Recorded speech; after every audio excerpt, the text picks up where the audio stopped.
ဒီနေ့ရဲ့နောက်ဆုံးရသတင်းများကိုတင်ဆက်ပေးပါမယ်ပထမဆုံးသတင်းတစ်ပုဒ်အနေနဲ့ထီးချိုင်းရောက်နေတဲ့စစ်သင်းဘောအုပ်စုကချင်ဘက်ဆက်ထွက်ခွာကချင်ပြည်နယ်ဘက်ကိုဥတီထွက်ခွာလာတဲ့စစ်သင်းဘောအုပ်စုဟာဒီကနေ့ဩဂုတ်25ရက်မနက်မှာစကိုင်းတိုင်းထီးချိုင်းမြို့ကနေအထက်ဘက်ဆက်လက်ထွက်ခွာသွားကြောင်းကချင်သတင်းရင်းမြစ်အချို့ကပြောကြားခဲ့တယ်လို့ကတာမြို့နယ်ပြည်သူ့အုပ်ချုပ်ရေးအဖွဲ့ကလည်းစစ်တပ်ရဲ့လေကြောင်းလက်နက်ကြီးရန်ကြောင်းမြစ်ကမ်းဘေးပြည်သူတွေအမြန်တိမ်းရှောင်ကြဖို့မြစ်တာရက်ခံချက်ထုတ်ပြန်လာပါတယ်စစ်သင်းဘောအုပ်စုဟာဩဂုတ်24ရက်ညပိုင်းကထီးချိုင်းမြို့နယ်များတောင်ဒေသမှာနားပြီးဒီမနေ့အထက်ဆန်တက်နေပြီလို့ကချင်သတင်းရင်းမြစ်ကပြောပါတယ်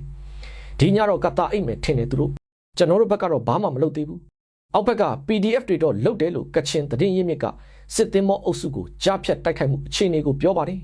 အခြားသတင်းရင်းမြစ်တဦးကလည်းစစ်သင်းမောတွေဟာဒီမနေ့9နာရီကစတင်ပြီးထီးချိုင်းကနေအထက်ကိုစံတက်သွားပြီလို့အသိပေးပါတယ်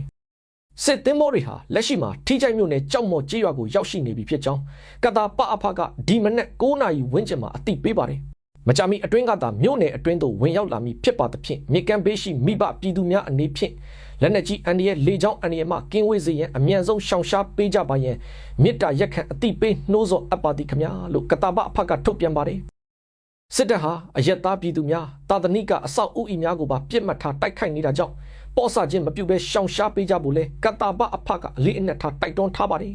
အာနာသိန်းစစ်တပ်ဟာ2023နဲ့2024ခုနှစ်တွေအတွင်းမှာကချင်ပြည်နယ်အတွင်းတပ်စခန်းရာချီနယ်မြေဒေသအများအပြားဆုံးရှုံးခဲ့ရတာတွေကိုပြန်လည်စိုးမိုးထိန်းချုပ်နိုင်ဖို့ကချင်ဒေသကိုစစ်အင်အားတွေဖြည့်တင်းတာစစ်ကြောင်းထိုးတာတွေပြုလုပ်နေလို့ကချင်လွတ်လပ်ရေးတပ်မတော် KIA ပူးပေါင်းတပ်နဲ့တိုက်ပွဲတွေဇက်တိုက်ဖြစ်ပွားနေတာပါလက်ရှိမှာရွှေကူမြို့နယ်မှာတိုက်ပွဲတွေနေ့စဉ်ပြင်းထန်လျက်ရှိပါတယ်ဆက်လက်ပြီးမတရားမြို့နယ်ရှိစစ်တပ်စခန်းနှစ်ခုကိုသိမ်းပိုက်မှုစစ်သား10ဦးထက်မနည်းသေဆုံးပြီးလက်နက်ခဲယမ်းများသိမ်းဆည်းရရှိမန္တလေးတိုင်းမတ်တရာမြို့နယ်အနောက်တောင်ချမ်းရှိစစ်တပ်စခန်းနှစ်ခုကိုတိုက်ခိုက်သိမ်းပိုက်ခဲ့ရာ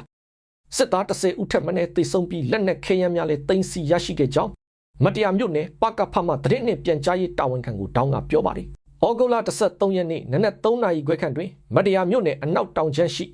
ကျိန်တော်ရွာနှင့်ကုန်းတန်းကြီးကျေးရွာတို့၌အင်အား30ခန့်ဖြင့်အထိုင်ချတပ်ဆွဲထားသည့်စစ်တပ်စခန်းနှစ်ခုကိုပြည်သူ့ကာကွယ်ရေးတပ်ဖွဲ့များကဝင်ရောက်တိုက်ခိုက်ခဲ့ခြင်းဖြစ်ကြောင်းသိရပါတယ်။တိုက်ပွဲအစပိုင်းတွင်ပြည်သူ့ကာကွယ်ရေးတပ်ဖွဲ့များကအသာစီးရရှိကပစ်ခတ်နိုင်ခဲ့သဖြင့်စစ်သားအများအပြားထိခိုက်ဒေဆုံးခဲ့ပြီးကြန့်ရှိနေသောစစ်သားများမှာပြည်သူနေအိမ်များကြားမှထွက်ပြေးသွားခဲ့ကြောင်းသိရပါတယ်။ထို့နောက်နယ်မြေရှင်းလင်းရေးပြုလုပ်ရာစစ်သားအလောင်း6လောင်းကြီးကာဥထုတ်မှန်ဘလူးနဲ့အခြားခဲယမ်းများသိမ်းဆည်းရရှိခဲ့ကြောင်းသိရပါတယ်။စခန်းနှစ်ခုလုံးသိမ်းပိုက်ခဲ့တာပါ။မျက်မြင်6ဦးသေတယ်။နောက်ရက်တွေသေတာရောဆိုရင်တော့စုစုပေါင်း10ဦးနဲ့အထက်မှာရှိပါတယ်။နောက်ရက်တွေ့တဲ့အလောင်းတွေကိုမတ်တရာဘက်ကိုတည်သွားတာတွေရှိသလိုကုန်းတန်းကြီးရွာဖက်မှာလည်းမန္တလေးကနေတက်လာပြီးတော့အမိန့်ပြန်ပြီးတင်းကြူတာရှိတယ်ကျွန်တော်တို့ပြန်ဆုတ်လာပြီးတော့ပြည်သူတွေနေတဲ့ကျေးရွာတွေဘက်ကိုလက်နက်ကြီးတွေနဲ့ရန်တမ်းပစ်ခတ်တိုက်ခိုက်နေတာရှိတယ်ဟုမတရားမြို့နယ်ပကဖမှသတင်းနဲ့ပြန်ကြားရေးတာဝန်ခံကိုတောင်းကပြောပါတယ်အဆိုပါတိုက်ခိုက်မှုကိုမတရားမြို့နယ်ပကဖတိုက်ခိုက်ရေးတပ်ခွဲတစ်နှစ်3တို့မှထုတ်နှုတ်အင်အားများနဲ့မန္တလေးခရိုင်ပကဖမှတပ်စိတ်တစိတ်တို့ပူးပေါင်းကတိုက်ခိုက်ခဲ့ခြင်းဖြစ်ပြီးပြည်သူ့ကာကွယ်ရေးတပ်ဖွဲ့ဝင်များအထိအခိုက်မရှိပြန်လည်ဆုတ်ခွာနိုင်ခဲ့ကြောင်းသိရပါတယ်။အဆိုပါစစ်တပ်စခန်းနှစ်ခုသည်မန္တလေးမြို့နယ်10မိုင်ခန့်အကွာတွင်တည်ရှိပြီးအနီးပတ်ဝန်းကျင်တွင်လည်းစစ်တပ်၏လက်နက်ကြီးအထိုင်စခန်းများရှိနေကြောင်းသိရပါတယ်။စစ်တပ်စခန်းများတိုက်ခိုက်ခံရပြီးနောက်မန္တလေးမြို့မှတက်လာသည့်တိုက်ခိုက်ရေးသင်္ဘောတစ်စီးနှင့်ကမ်းထိုးရေရင်တစ်စီးတို့ဖြင့်စစ်သားအများအပြားလိုက်ပါလာကပြည်သူများနေထိုင်သည့်ကျေးရွာများကိုလက်နက်ကြီးများဖြင့်ပစ်ခတ်ခဲ့ပြီးပြည်သူနေအိမ်များကိုမီးရှို့ဖျက်ဆီးကသိမ်းပိုက်ခံထားရသည့်စစ်တပ်စခန်းနှစ်ခုကိုပြန်လည်ဝင်ရောက်တပ်ဆွဲခဲ့ကြောင်းမတရားမြို့နယ်ပကဖထံမှသိရပါတယ်။အဲ့ဒီစခန်းနှစ်ခုကိုပြန်ဝင်နေပြီးနောက်ရမှာမန္တလေးကနေအထက်ကိုစံတက်လာတဲ့တိုက်ခိုက်ရေးသင်္ဘောတစ်စီးရဲ့ကမ်းထိုးတစ်စီးရဲ့ကပတ်ဝန်းကျင်ကပြည်သူတွေနေတဲ့ရွာတွေကိုလက်နက်ကြီးတွေနဲ့ရန်တမ်းပစ်တာရှိတယ်။အေးကျွန်းရွာကိုလည်းဝင်ရောက်ပြီးမီးရှို့ဖျက်ဆီးတာပြည်သူပိုင်းနေအိမ်တွေကိုမီးရှို့ဖျက်ဆီးတာရှိပါတယ်။နောက်ပြီးတော့မိုးကြိုးရွာကိုလည်းဝင်ပြီးတော့ပြည်သူပိုင်းပစ္စည်းတွေဆိုလာပြားတွေဘက်ထရီအိုးတွေကိုခိုးယူသွားတာတွေလည်းရှိတယ်ဟုကိုတောင်းကပြောပါတယ်။ပြည်သူ့ကာကွယ်ရေးတပ်ဖွဲ့များအနေဖြင့်မတရားမြို့နယ်ကိုပြန်လည်စိုးမိုးနိုင်ရေးကြိုးပမ်းနေပြီးစစ်ကောင်စီတပ်စခန်းများစစ်ကောင်စီတပ်သားများနဲ့အတူတကွပူးပေါင်းနေထိုင်ခြင်းစစ်ကောင်စီတပ်သားများအတွက်ကင်းဆောင်ပေးခြင်းများမပြုတ်လုပ်ကြရင်သတိပေးထားပါတယ်။